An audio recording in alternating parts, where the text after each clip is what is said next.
שלום וערב טוב לכם, כאן בליגת 1-0, היום יהיה מכבי נתניה תתארח נגד הפועל ירושלים. ועכשיו הולך להיות משחק גדול,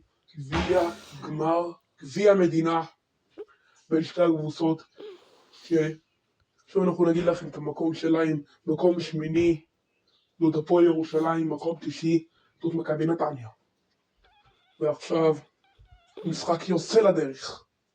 הנה כבר בהתקפה של מכבי נתניה. מה אתה עושה? והנה, מה קורה לו זה? והנה, כמעט שער. הנה יספרו לו. והנה הוא נופל על הרצפה. והנה, כמעט גול. ועכשיו, הנה,